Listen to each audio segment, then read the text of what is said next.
ಗೃಹಲಕ್ಷ್ಮಿ ಯೋಜನೆಯಲ್ಲಿ ಹಗರಣ ಆಗೋಗಿದೆ. ಏನು ಸರ್ ಅದು ಹಗರಣ ಆಗಿದೆಯಾ ಇಲ್ವಾ, ಏನಾಯಿತು ಸರ್? ಮೃತಪಟ್ಟವರ ಹೆಸರಿಗೆ ದುಡ್ಡು ಹೋಗ್ತಾ ಇದೆ ಅಂತ ಒಂದು ಸಣ್ಣ ಎಳೆ ಸಿಕ್ತು. ಆವಾಗ ಚೀಫ್ ಸೆಕ್ರೆಟರಿ ಕರೆದ ಬರೆದೆ, ಮುಖ್ಯಮಂತ್ರಿಗಳ ಜೊತೆ ಚರ್ಚೆ ಮಾಡಿದ್ರೆ ಇನ್ವೆಸ್ಟಿಗೇಷನ್ ಮಾಡಿಸ್ತಾರೆ.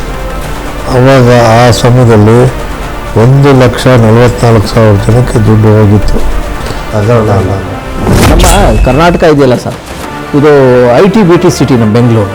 ಯಾಕೆ ಸರ್ ಏನು ಇಂಟೆನ್ಷನಲ್ಲಿ ಏನಾರು ಆಗ್ತಾ ಇದೆಯಾ ಅಂತ ಸರ್? ಮುಖ್ಯಮಂತ್ರಿಯಿಂದ ಲೆಟರ್ ಮಾಡಿದಷ್ಟೇ ಕಷ್ಟ ಆಗ್ತಾ ಇದೆ ಒಂದು ರೇಷನ್ ಕಾರ್ಡ್ ಮಾಡಿಸೋದು ಅಂತ.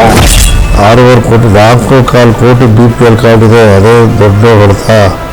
4.25 ಕೋಟಿ ಇದೆ, ಅದರಲ್ಲಿ ವ್ಯತ್ಯಾಸಗಳಿವೆ. ಅದನ್ನು ಕೇಂದ್ರ ಸರ್ಕಾರ ಸರಿಪಡಿಸಿ ಅಂತೇಳಿ ಕಾಗದ ಬರೆಯುವಾಗ ಏನು ಬರೆದಿದ್ದಾರೆ, 1,20,000 ಇರೋವಂಥವನ್ನೆಲ್ಲ ತೆಗೀರಿ, ಕಾರಿರೋದು ತೆಗೀರಿ ಅಂತ ಒಂದು 2 ಲಕ್ಷ ಕೊಟ್ಟಿದ್ದಾರೆ.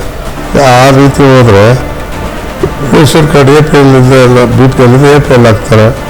ಗೃಹ ಜ್ಯೋತಿ ವಿಚಾರಕ್ಕೆ ಬಂದಾಗ 200 ಯೂನಿಟ್ವರೆಗೂ ಫ್ರೀ ಮಾಡಿದ್ದೀರಿ. ಒಂದು ರೈಸ್ ಆಗಿದ ತಕ್ಷಣ 201 ಅಂದ ತಕ್ಷಣ ಫುಲ್ ಬಿಲ್ ಕಟ್ಟಬೇಕು. ಕಟ್ಟಾಕೊಂಡು ಯಾವ್ದಾರು ನಿಲ್ಲಬೇಕಲ್ಲ. ನಮ್ಮ ಹಣಕಾಸಿನ ಪರಿಸ್ಥಿತಿ, ನಮ್ಮ ರಾಜ್ಯದ ಸ್ಥಿತಿ, ನಾವು ಕೊಡಬೇಕಾದಾಗ ಅದರಲ್ಲಿ ಬಡ್ಜೆಟ್ ಅಲೋಕೇಶನ್ 52,000 ಬಡ್ಜೆಟಲ್ಲಿ ಇಟ್ಕೊಂಡು ಕೊಡ್ತಾ ಇದ್ದೇವೆ. ವಿಪಕ್ಷಗಳು ಈ CAG ವರದಿಯನ್ನು ಆಧಾರವಾಗಿಟ್ಕೊಂಡು CBI ತನಿಖೆಗೆ ಆಗ್ರಹ ಮಾಡ್ತಾ ಇದೆ. ಕಳ್ಳರ ಬಂದು ಸುಳ್ಳುಳಿಗೆ ಅಂತ ಏನೋ ಹೇಳಬೇಕು, ವಿರೋಧ ಪಕ್ಷ ವಿರೋಧ ಮಾಡಬೇಕು ಮಾಡ್ತಾ ಇದ್ದಾರೆ ಹೊರತು ಸತ್ಯಕ್ಕೆ ದೂರವಾದದ್ದು. Freedom talk about guarantee scam ವೀಕ್ಷಿಸಿ ಇಂದು ಸಂಜೆ 7 ಗಂಟೆಗೆ.